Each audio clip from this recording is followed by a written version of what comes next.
It's 2:07 a.m. You're staring at the ceiling, replaying it. It just doesn't make sense. You've tried, you've adjusted, you've apologized, you've leaned in, you've given her space, you've been more present, and still nothing seems to be good enough. But this week felt different. She laughed at something you said. She didn't pull away when you touched her shoulder. There was a softness in her voice you haven't heard in months. And you let yourself believe things were finally turning around. So you asked. And she said, no. Not dramatic, not angry, just flat. No. And something inside you dropped. Disappointment doesn't scream, it sinks. And all day you walked around like Eeyore, head weighed down, rain cloud following you from room to room. But here's what most men miss: the no wasn't the real damage. At its core, disappointment is actually simple. You didn't get what you wanted when you wanted it. That's it. So cue the 2-year-old protest? No. What matters is what happens next. When disappointment hits, there's a fork in the road. Two destructive paths open up before you. I call it let the beatings begin. The first path, you beat yourself up. You start interrogating yourself. What did I do wrong? Did I push too soon? Why am I not enough? Why can't I make her happy? What's the use? Maybe I should just let her go so she can finally be happy. And that last thought feels noble, sounds strong. I love her enough to let her go. But most of the time, that story isn't strength. It's hopelessness dressed up as sacrifice. And hopelessness doesn't lead, it withdraws. You call this reflection, problem solving, but it's actually interrogation. And you're good at interrogation. That muscle built your life. You built businesses, you closed deals, you led teams, you solved problems under pressure. When something fails, you review film, you adjust, you execute better next time, and that works in business. But when she says no, you don't just hear not now. You hear you're losing, you failed, time is running out, and you're going to lose it all. Fear that she's slipping away, fear that you're out of chances, fear that if you don't fix this soon, it's over. So what do strong men do when they're afraid? You tighten. You analyze every word. You replay the look on her face, and you create an even better plan of attack. And now it's 3 a.m. Path 2 is quieter, but just as damaging. You don't yell, you don't threaten, you pressure. You explain more, you clarify more, you outline your growth, you show her your logic, and you call it commitment. And she feels it as intensity. Now you're beating her up.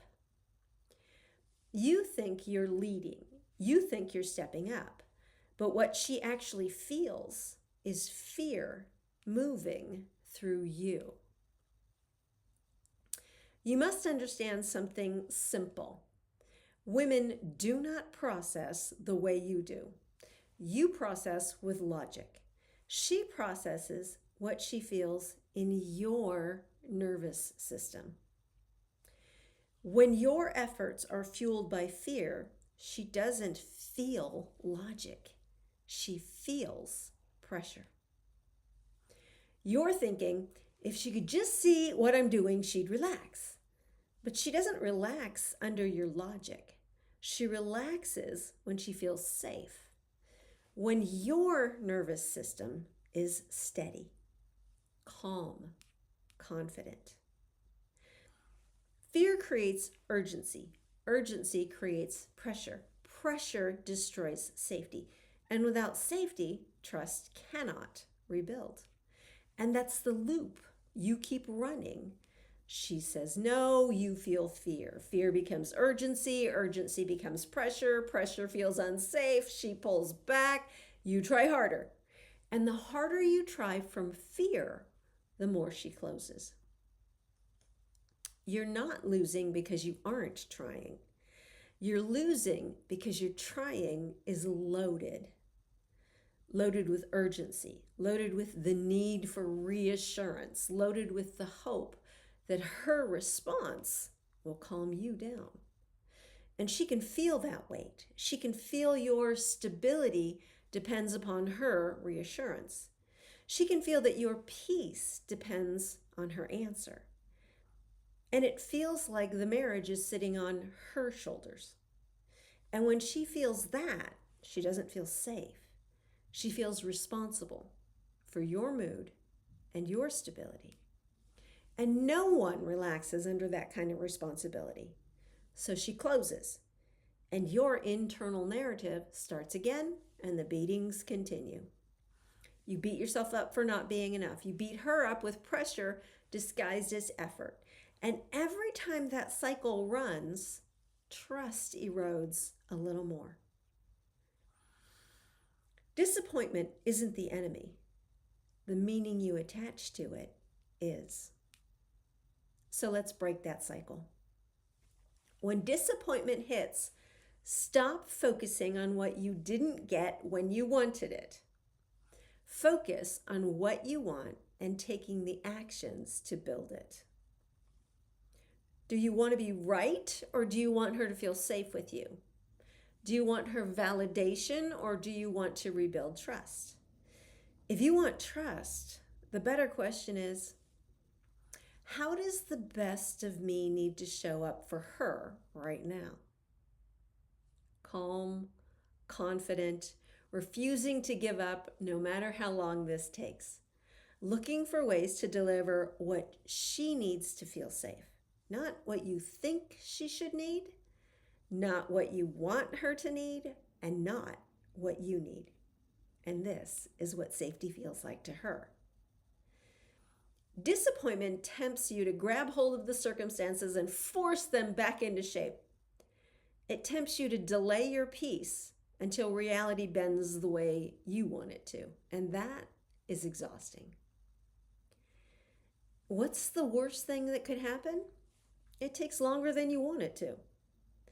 It feels urgent at 3 a.m., but urgency is not the same thing as danger. Hopelessness says, I can't make her happy. Pressure says, I'll make this work. Love says, I will stay steady. Now, steady doesn't mean passive. It means when she says no, your internal climate doesn't spike. It means you don't interrogate yourself into shame or pressure her into reassurance. It means the best of you shows up, even when you didn't get what you wanted when you wanted it.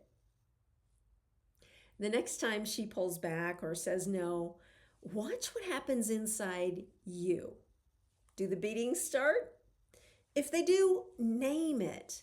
This is fear. And then choose differently. Choose calm over urgency, consistency over intensity, safety over persuasion. You're not responsible for her choice. You are responsible for the emotional climate you bring into the room, because that's what she's reading. And you can do this even if she doesn't participate. But you cannot do it while fear is running the room. If you're serious about rebuilding trust without creating more pressure, start with the book. Not later, not when she softens, now. The longer fear drives your actions, the harder trust becomes to restore. And the book shows you exactly how to stop creating pressure, rebuild safety, and lead in a way that she can finally trust. It isn't theory, it's the exact framework I use with men rebuilding their marriages in real time. Start there. Then lead differently with the strongest move.